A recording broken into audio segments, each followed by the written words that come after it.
এই জন্য এটাই সত্য যে বাস্তবতা, কিশোর নওজোয়ান আল্লাহ তাআলা তাদের শরীরের মধ্যেই, তাদের জিন্দেগির মধ্যেই শক্তি রাখছে।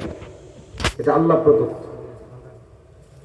কোরআনুল কারীমের মধ্যে আছে, আল্লাহ তাআলা বলেন, আল্লাহুল্লাযী খালাকাকুম মিন দু'ফিন, আল্লাহই তোমাদেরকে সৃষ্টি করেছেন দুর্বল অবস্থায়।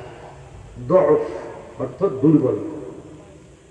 তাহলে মানুষের শিশুকাল, যখন মানুষ জন্ম নেয়, এই সময়টাকে আল্লাহ বলছেন দুর্বল অবস্থা। সুম্মা জাআলা মিন বা'দি দু'ফিন কুওয়াতান, অতঃপর দুর্বল অবস্থার পরে দিয়েছেন শক্তি। আল্লাহ নিজে বলছেন কুওয়াতান মানে শক্তি। তাইলে বোঝা গেল যৌবন কালটা আল্লাহ তাআলা বানিয়েছেন শক্তি।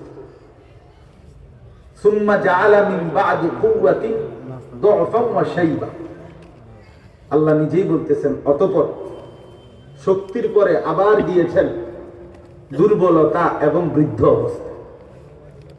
শাইবা মানে বৃদ্ধ। তো আল্লাহ তাআলা বলেন, আমি তোমাদেরকে এই তিনটি অবস্থাতেই বানিয়েছি।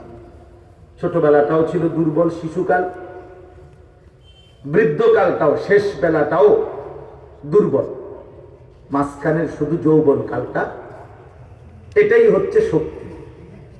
কিছু করলে এই সময়, গড়লেও এই সময়, নষ্ট করলেও এই সময়, নিজেকে সাজিয়ে তুললেও এই সময়, নিজেকে বরবাদ করে দিলেও এই সময়।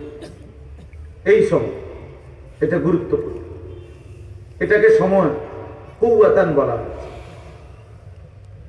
হাদিসের মধ্যে আছে, তারিখে আছে, ইসলামের ইতিহাসে আমাদের প্রিয় নবী সাল্লাল্লাহু আলাইহি ওয়াসাল্লাম উহুদের যুদ্ধের দিন, আমরা সবাই জানি এই যুদ্ধের নাম, এই হাতের যে মোবাইলগুলো, এগুলো নামায় ফেলেন।